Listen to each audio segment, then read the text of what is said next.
അപ്പൊ ഇങ്ങനെ ദുആക്ക് ഇജാബത്തുള്ള ഒരുപാട് സന്ദർഭങ്ങൾ. സദഖയുടെ പിന്നിലുള്ള ദുആ, ഖുർആനോത്തിന്റെ പിന്നിലുള്ള ദുആ, നിസ്കാരത്തിന്റെ ശേഷമുള്ള ദുആ, ഹജ്ജിന് ശേഷമുള്ള ദുആ, നോമ്പ് തുറന്ന ഉടനെയുള്ള ദുആ, ഭക്ഷണത്തിന്റെ മുന്നിൽ വെച്ചുകൊണ്ടുള്ള ദുആ. ഭക്ഷണത്തിന്റെ മുന്നിൽ ദ്വാരക്കണം, ഭക്ഷണം കഴിക്കുന്നതിന് മുമ്പ് ദ്വാരക്കണം. ബിസ്മില്ലാഹി അല്ലാഹുമ്മ ഖവ്വിനി ഫീ ഇബാദതിക വഅഫിനി ഫീ സബീലിക വഖിനി അദാബന്നാർ. ബിസ്മില്ലാഹ്, അല്ലാഹുവിന്റെ പേര് കൊണ്ട് ഞാൻ ഭക്ഷണം കഴിക്കുകയാണ്. അല്ലാഹുമ്മ ഖവ്വിനി ഫീ ഇബാദതിക, പടച്ചോനെ നിനക്ക് ഇബാദത്ത് ചെയ്യാൻ എനിക്ക് നീ ശക്തി നൽകണമേ, അതിനാണ് ഞാൻ ഭക്ഷണം കഴിക്കുന്നത്. വഅഫിനി ഫീ സബീലിക, നിന്റെ മാർഗത്തിൽ എനിക്ക് നീ സൗഖ്യം നൽകണമേ. വഖിനി അദാബന്നാർ, കത്തിത്തിളക്കുന്ന നരകത്തിന്റെ അദാബിനെ തൊട്ട് അല്ലാഹുവേ എന്നെ നീ കാക്കേണമേ. ഇങ്ങനെ ദുആക്ക് ഇജാബത്തുള്ള സന്ദർഭങ്ങൾ, സാഹചര്യങ്ങളൊക്കെ നോക്കി നന്നായിട്ട് ദുആ ചെയ്യണം. ദുആന്റെ എല്ലാ അദബുകളെയും പാലിക്കണം, എല്ലാ മര്യാദകളെയും പാലിക്കണം. മക്കൾക്ക് വേണ്ടി മാതാപിതാക്കളുടെ ദുആ വളരെ പ്രധാനപ്പെട്ടതാണ്. 5 കാര്യങ്ങളാണ് മക്കൾ നന്നാവാൻ മാതാപിതാക്കൾ ചെയ്യേണ്ട കാര്യങ്ങൾ. 5 കാര്യങ്ങൾ. ഒന്നാമത്തെ കാര്യം ഒരു നല്ല പേരിടണം. ഒന്നാമത്തെ കാര്യം ഒരു നല്ല പേരിടണം. പേരിനനുസരിച്ചാണ് ഏതൊരാളുണ്ടാവുക. നല്ലൊരു പേര്. നല്ല പേര് പറഞ്ഞാല് കേൾക്കാൻ രസമുള്ളതായിരിക്കണം, ഉച്ചരിക്കാൻ പറ്റുന്നതായിരിക്കണം, ഭംഗിയുള്ള പേരായിരിക്കണം, നല്ല അർത്ഥമുണ്ടായിരിക്കണം, ചരിത്രവുമായി അതിന് ബന്ധമുണ്ടായിരിക്കണം. എന്ത് പേര് എന്നതിനേക്കാൾ പ്രാധാന്യമുണ്ട് ആരുടെ പേര് എന്നതിന്. മനുഷ്യന്മാരെ, ബാക്കിലുള്ളവരെ, മുമ്പിലുള്ളവരെ, ഞാൻ മുന്നിക്ക് മാത്രമേ നോക്കണുള്ളൂ എന്ന് കരുതിയിട്ട് ബാക്കിലുള്ളവർ ഇങ്ങോട്ട് നോക്കാതിരിക്കരുത്. ഇങ്ങോട്ട് നോക്കണം എല്ലാവരും. എവിടുന്നപ്പോൾ ഒരു ഒച്ച കേൾക്കുന്നത്? വളണ്ടിയർമാരല്ലല്ലോ. അല്ല അല്ല ഓലല്ല. മൻ്റെ ഒച്ചക്ക് പിന്നെ നമുക്കൊരു പരിഹാരവും ഇല്ല. അതേ സമയത്ത് ആൾക്കാരെ ഒച്ചക്ക് പരിഹാരം ഉണ്ടായെങ്കിലല്ലേ പറ്റുള്ളൂ.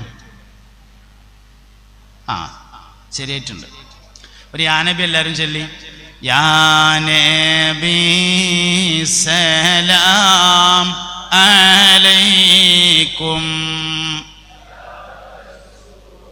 സലാം അലൈക്കും യാ ഹബീബ്, സലാം അലൈക്കും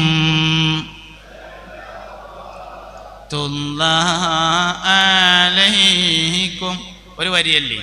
അശ്റഖൽ ബദ്റു അലൈനാ فاختفت منه البدور مثل حسنك ما رأينا قط يا وجه سروري يا نبي.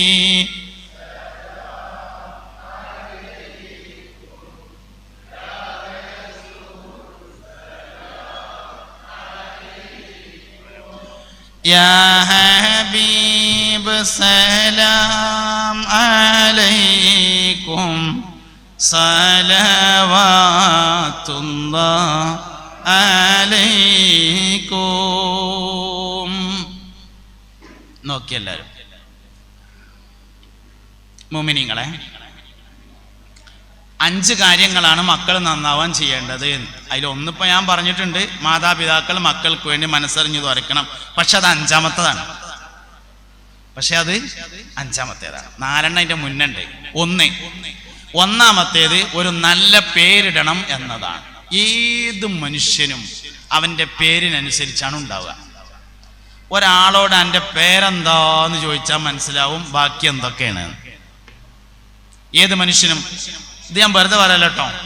അബൂബക്കർ എന്ന് വാപ്പ പേരിട്ടിട്ടുണ്ടെങ്കിൽ ഏറ്റവും ചുരുങ്ങിയത് ജോയിന്റ് സെക്രട്ടറി എങ്കിലോ. പേര് വളരെ പ്രധാനപ്പെട്ടതാണ്. ഏത് മനുഷ്യനും അവൻ്റെ പേരിനനുസരിച്ചാണ് ഉണ്ടാകുക. അപ്പൊ പേര് പറയാൻ ഭംഗിയുള്ളതായിരിക്കണം, കേൾക്കാൻ ഭംഗിയുള്ളതായിരിക്കണം, നല്ല അർത്ഥമുള്ളതായിരിക്കണം. എന്നാൽ അതിനേക്കാൾ പ്രധാനപ്പെട്ടതാണ് ചരിത്രവുമായി ബന്ധമുണ്ടായിരിക്കണം. എന്ത് പേരാണ് എന്നതിനേക്കാൾ പ്രാധാന്യമുണ്ട് ആരുടെ പേരാണ് എന്നതിന്. ബദരീങ്ങളുടെ പേരിട്ടു. ബദരീങ്ങളുടെ പേരിട്ടാല് ബദരീങ്ങളെ മൈരുണ്ടാവും. മുഹ്യിദ്ദീൻ ഷേഖിന്റെ പേരിട്ടാല് മുഹ്യിദ്ദീൻ ഷേഖിനോടാണ് ബന്ധം ഉണ്ടാവുക. ഉമർ റളിയല്ലാഹുവിന്റെ പേരിട്ടാല് അതിനനുസരിച്ചുണ്ടാവും. അലി റളിയല്ലാഹുവിന്റെ പേരിട്ടാല് അതിനനുസരിച്ചുണ്ടാവും. വല്ലിപ്പാന്റെ പേരിട്ടാല് വല്ലിപ്പാന്റെ മാതിരിണ്ടാവും. 5 കാര്യങ്ങൾ. 1, നല്ല പേരിടണം. പേര് ആരുടെ പേര് എന്നത് പ്രധാനമാണ്. ബദരീങ്ങളുടെ പേര് നമ്മൾ ഇട്ട് കഴിഞ്ഞിട്ടൊന്നുമില്ല, ഇനിയും കുറെ ബാക്കിയുണ്ട്. സംഗതി 313 ആളുള്ളൂ പറഞ്ഞിട്ട് കാര്യമില്ല. നമ്മൾ ആരും ഇടാത്ത ഒരുപാട് പേര് ഇഞ്ഞു അതിലുണ്ട്. ഒരുപാട് പേര് ഞാൻ നോക്കിയപ്പോൾ കണ്ടിട്ടുണ്ട്, കുറെ പേരുണ്ട്. എൻ്റെ ഒരു സുഹൃത്തുണ്ടായിരുന്നു ഇവിടെ പഠിക്കൽ പറഞ്ഞിടത്ത് ഇക്ബാൽ, നമ്മൾ നല്ലൊരു മരണപ്പെട്ടു. ഇക്ബാൽ അള്ളാഹു മഗ്ഫിറത്ത് കൊടുക്കട്ടെ. ഓന് കുട്ടികളുണ്ടായാൽ, ആൺകുട്ടികളാണ് എല്ലാവരും, മക്കളുണ്ടായാൽ സബീനൻ തുറന്നിട്ട് ബദരീങ്ങളുടെ പേര് നോക്കലാണ്.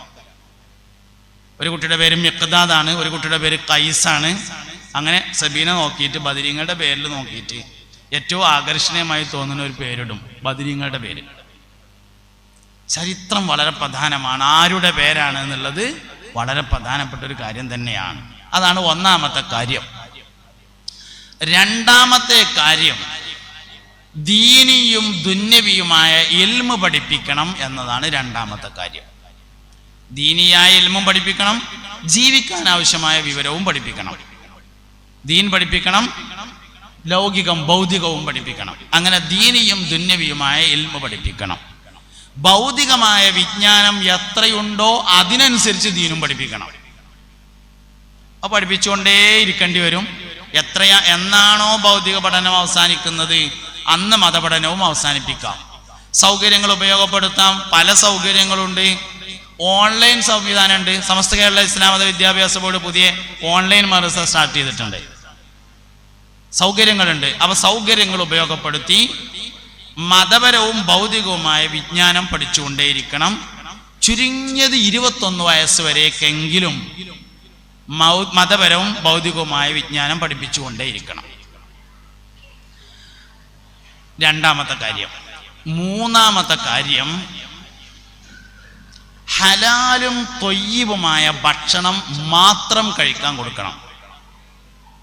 ഹലാല് ത്വയ്യിബ്, എല്ലാ ഹലാലുകളും ത്വയ്യിബാവൂല, എല്ലാ ത്വയ്യിബുകളും ഹലാലായിരിക്കും. ത്വയ്യിബ് എന്ന് പറഞ്ഞാൽ മനസ്സിന് സംതൃപ്തിയോടുകൂടെ നൽകുന്നതിനാണ് ത്വയ്യിബ് എന്ന് പറയാം. സംതൃപ്തി ഇല്ലാതെ കിട്ടുന്നത് ഹലാലാണെങ്കിൽ പോലും ത്വയ്യിബാവൂല. ഹലാല് പലതും ആവും, പക്ഷെ ത്വയ്യിബാവൂല. അതായത് എങ്ങനെ ഇപ്പം നമ്മൾ പറയാം, നമ്മളൊരു സാധനം വിറ്റു, ഒരാളത് വാങ്ങിയ ആൾക്ക് തൃപ്തിയായില്ല എങ്കിൽ വിറ്റത് ഒറിജിനൽ വിലയും ഒറിജിനൽ ലാഭമൊക്കെ വാങ്ങിയിട്ടാണെങ്കിൽ പോലും ത്വയ്യിബായിരിക്കൂല. അപ്പോൾ വാങ്ങിയവൻ, അതായത് പണം നൽകുന്നവന്റെ മനസ്സിന്റെ സംതൃപ്തിയാണ് ത്വയ്യിബ് എന്ന് പറഞ്ഞാൽ.